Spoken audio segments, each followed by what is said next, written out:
In the second half of the 19th century, tensions between the North and the South grew too high. The country plunged into a civil war with Abraham Lincoln leading the Union of the North against Jefferson Davis of the Confederate South. As the war went on, all hopes for the South seemed lost. The Battle of Sutherland Station left the Confederates cut off from supplies. Lee, the prized Southern general, surrendered at Appomattox Courthouse, signaling the fall of the Confederacy.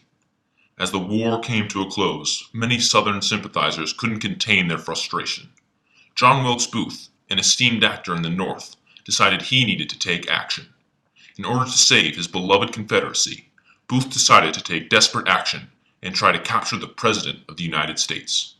After this failed attempt, he found an unexpected opportunity at Ford's Theater, a chance to assassinate Abraham Lincoln.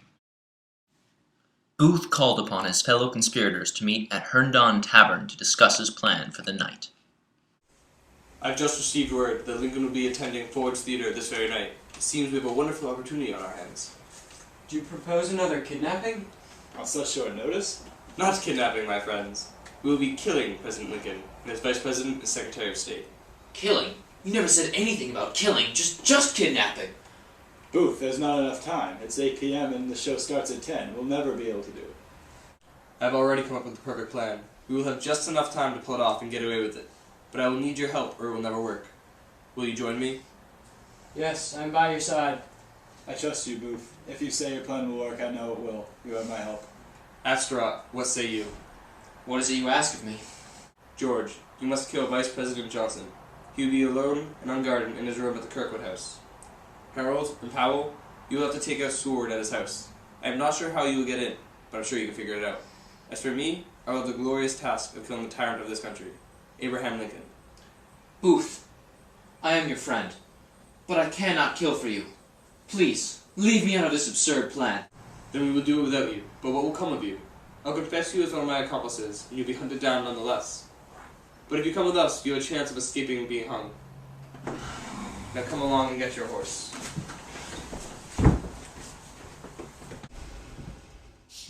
That night, Booth put his plan into action.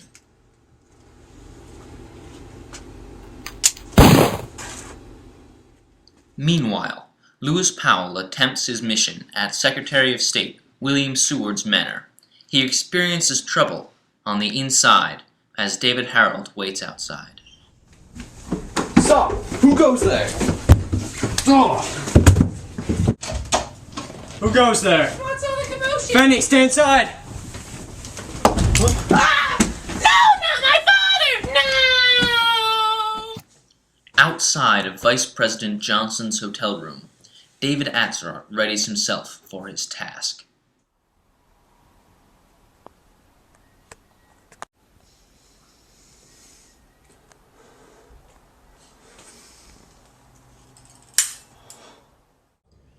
After completing the assassination, Booth begins his escape to the south.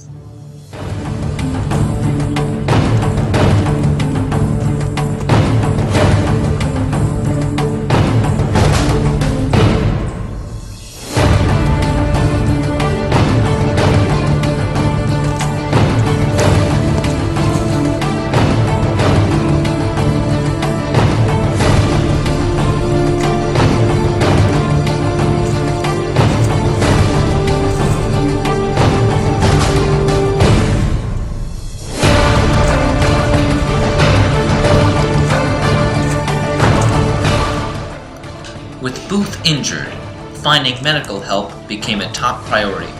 He and Harold seek refuge with the Southern sympathizer, Dr. Samuel Mudd. Who is it?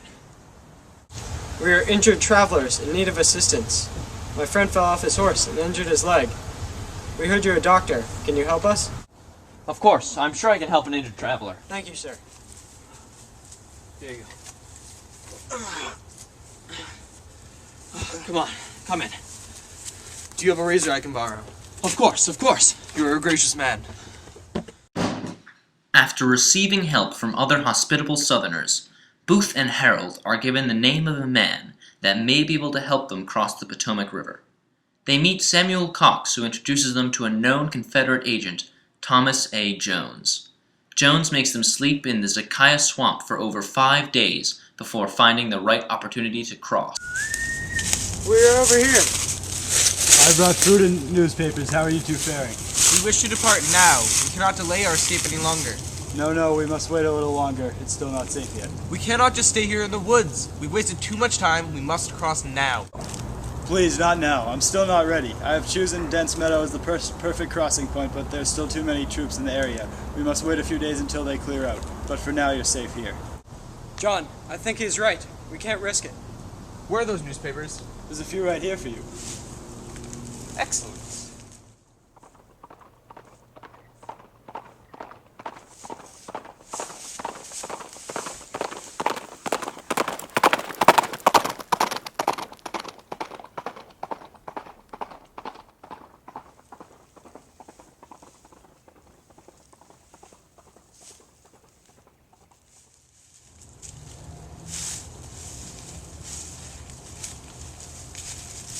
See, my friend? We must wait. Yes, I'll leave it all with you. I guess we have to wait then. Another couple nights sleeping in the woods. Yes, sir. But we will be safe, and then free. Jones finally leads them to the river, where they begin their journey across the Potomac. We are almost there. Once we hit Virginia, we will find refuge with the Southerners, but we must keep an eye out for Union patrol boats. Indeed. Once we're in the deep south, the Northern troops will never be able to find us. We've almost gotten away with the greatest act in American history. We'll be honored for years to come. Yes, and it is all because of you, Master. Your genius will lead to the rise of the Confederacy. I wonder what has happened to George and Lewis. Do you think Lewis succeeded? I think he has. Just before I left, I heard them scream murder, but I do not know what has come of him. I doubt he made it out of that house in the chaos. Good. 2 deaths will help the cause, but I wonder about George. I did not hear any mention of Johnson being attacked. I do not know, sir, but he did seem uneasy and restless. I fear he is not as loyal to you or our cause as I am. He deserves to be caught and hung for his disloyalty, but you, Harold, have been faithful. Your contributions to this have been irreplaceable. I could not have done it without you. Thank you, sir. I gave you my word, so I will not leave you. We should be nearing Mackinac Creek by now, should we not? It's been hours. Let me check my compass. We're going the wrong way. Turn us around. After they made their way into the south, Booth and Harold found themselves trapped as Union cavalry approached. The cavalry is coming.